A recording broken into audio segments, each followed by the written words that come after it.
Hello दोस्तों, मेरी नई कहानी में पुनः आप लोगों का स्वागत है। आज हम आपके लिए लेकर आए हैं एक सच्ची कहानी, प्यार का दुखद अंत। आइए कहानी शुरू करते हैं। योगेश 12वीं कक्षा का एक होनहार लड़का था। उसका एक तरफा प्यार और गौरी दोनों पास पास ही रहते थे। योगेश गौरी को स्कूल के दिनों से ही पसंद किया करता था। गौरी उससे 1 साल बड़ी थी। वह कॉलेज के फर्स्ट ईयर में थी, तो वह उस पर ज़्यादा ध्यान नहीं देती थी। योगेश की एक ही इच्छा थी कि 12वीं कक्षा में अच्छे अंक लाकर वह गौरी के कॉलेज में ही दाखिला ले।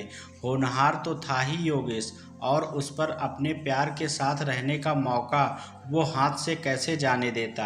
उसने जी जान लगाकर मेहनत की और अच्छे नंबरों से पास होकर गौरी के कॉलेज में दाखिला भी ले लिया। अब हर रोज़ कॉलेज में गौरी को देखकर उसको बहुत अच्छा लगता। घर पर जाते वक्त भी और आते वक्त भी वह गौरी के साथ बस में आता जाता, पर उससे बात नहीं कर पाता। गौरी इन सब बातों से अनजान थी। एक दिन घर लौटते वक्त बस में किसी ने गौरी के साथ बदतमीजी की, तो गौरी ने उस व्यक्ति को थप्पड़ मार दिया, तो वो और बदतमीजी करने लगा और बस में आसपास के लोग भी कुछ नहीं बोल रहे थे। तब मैंने ही जाकर उसको 2-4 थप्पड़ मारे, तब जाकर वो चुप हुआ और बस से उतर गया। आज से पहले मैंने कभी किसी को नहीं मारा था, पर जो भी गौरी के साथ बदतमीजी करेगा उसका तो यही हाल करूँगा मैं। खुद भी मैं सोचकर हैरान था कि मैंने उस पर हाथ कैसे उठा दिया। पर उससे एक बात तो अच्छी हुई कि गौरी और मेरे बीच में बातें तो शुरू हो गई। उस दिन पहली बार गौरी को इतनी पास से देखा था। इतनी सुंदर और इतनी प्यारी थी वो कि एक बार फिर उससे प्यार हो गया। अब तो रोज़ ही हम साथ कॉलेज साथ आते जाते, पर अभी भी योगेश ने अपने मन की बात गौरी को नहीं बताई थी। वो तो योगेश को अपना अच्छा दोस्त मानती थी, और ऐसा दोस्त जो था भी उससे जूनियर। कई महीने बीत गए, पर उन दोनों में कुछ नहीं हुआ, क्योंकि उनके पास आपस में बात करने का वक्त ज़्यादा नहीं होता था। उनके क्लासरूम अलग अलग थे और घर आते जाते समय उसके क्लास के दोस्त होते। वक्त ऐसे ही बीतता जा रहा था। परीक्षा का वक्त आ रहा था, तो योगेश अपनी पढ़ाई में लग गया और कुछ दिनों से गौरी भी नहीं आ रही थी। तो उसने सोचा कि उसके एग्ज़ाम अलग वक्त पर होंगे, तो वो अपनी पढ़ाई में लगा रहा। एग्ज़ाम खत्म हो गए, पर गौरी नहीं आई। अब उसको चिंता होने लगी, पर कर भी क्या सकता था। फ़ोन नंबर था नहीं और किसी से पूछ नहीं सकता था। परीक्षा परिणाम आ गए।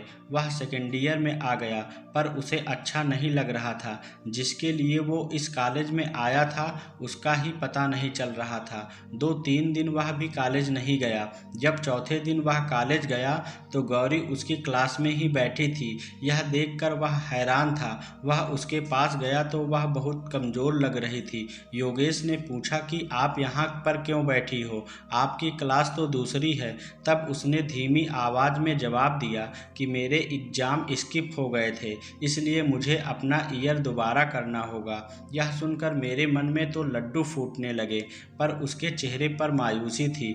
अब तो मैंने इस मौके का पूरा फ़ायदा उठाने की कोशिश की और उसको अपने दिल की बात बता दी। उसने भी मना नहीं किया, क्योंकि मेरे साथ रहकर उसको भी मुझसे प्यार हो गया। अब समय के साथ हमारा प्यार और गहरा होता गया। वो दिन भी आ गया जब हमारा कॉलेज ख़त्म हो गया।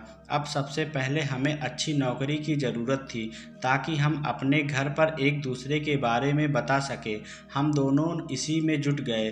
कुछ समय बाद मुझे एक कंपनी में अच्छी जॉब मिल गई और गौरी को भी एक कंपनी में जॉब मिल गई। गौरी बहुत खुश थी, क्योंकि उसकी जॉब मेरे घर के पास ही लगी थी। अब हमें बस एक ही काम करना था, और वो था अपने घर पर एक दूसरे के बारे में बताना। सब कुछ अच्छा चल रहा था, पर कहते हैं ना, जब किसी को मिलना नहीं होता तो कुछ भी कर लो, वो मिल ही नहीं पाते। ऐसा ही योगेश और गौरी के साथ हुआ। एक दिन गौरी को ऑफिस में 11 बज गए। उस दिन वो काफ़ी लेट हो गई। उसने सोचा कि यहाँ से योगेश का घर पास में ही पड़ता है, तो उससे मिलती हुई चलती हूँ। उसकी तबीयत भी खराब है, उसको भी देख लूँगी और वहीं से घर भी चली जाऊँगी। गौरी ने अपनी स्कूटी स्टार्ट की और वह योगेश के घर की तरफ चल दी। रात के 11:30 बज गए। योगेश दवा खाकर लेट गया था। कब उसकी आंख लग गई पता नहीं चला। गौरी उसके घर के नीचे आ गई थी, पर जैसे ही वो सड़क पार करने लगी तभी अचानक वह एक तेज गति से आ रहे ट्रक की चपेट में आ गई। रात बहुत होने की वजह से वो कोई वहाँ पर नहीं था जो उसकी मदद कर सके, पर उसने हिम्मत नहीं हारी और एक मैसेज योगेश को भेजा कि तुम्हारे घर के सामने मेरा एक्सीडेंट हो गया है, मुझे आकर बचा लो। पर योगेश को फ़ोन की आवाज़ तो सुनाई नहीं दी, पर उसने मैसेज नहीं देखा। दवा की वजह से उसकी आंख नहीं खुल पा रही थी। सुबह हुई, योगेश उठा। योगेश फ़ोन की तरफ लपका। फ़ोन देखने से पहले ही बाहर से चिल्लाने की आवाज़ आने लगी। वह भी तुरंत बाहर की ओर गया। उसके घर के बाहर लोगों की भीड़ जमा थी।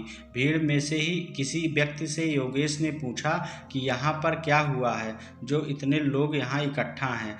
तब उस व्यक्ति ने उसको बताया कि यहाँ एक लड़की का एक्सीडेंट हुआ है। यह सुनकर योगेश घबरा गया और उसने तुरंत अपना फ़ोन देखा। उसमें गौरी का मैसेज था जिसमें लिखा था कि मुझे बचा लो, मेरा एक्सीडेंट हो गया है। योगेश के हाथ से फ़ोन छूट गया और वो रोते हुए गौरी के पास पहुंचा। उसने देखा उसकी आंखें खुली थी, शायद मेरे इंतज़ार में। योगेश गौरी के शरीर को अपने गले से लगाकर खूब ज़ोर से रोने लगा और उससे माफ़ी भी मांगने लगा कि अगर मैं तुम्हारा मैसेज देख लेता तो तुम आज मेरे साथ होती। मेरे ज़रा से आलस ने तुम्हें मुझसे छीन लिया। तभी पुलिस आ गई और गौरी की लाश को अपने साथ ले गई। योगेश पूरी तरह टूट चुका था क्योंकि वह इस सब के लिए खुद को जिम्मेदार ठहरा रहा था, पर अब कुछ भी नहीं हो सकता था। जिसे पाने के लिए उसने दिन रात एक किए, उसी का साथ हमेशा के लिए छूट गया। योगेश पूरी ज़िंदगी अपने आप को दोषी मानता रहा। तो दोस्तों, आपको यह कहानी कैसी लगी हमें कमेंट में ज़रूर बताना। धन्यवाद।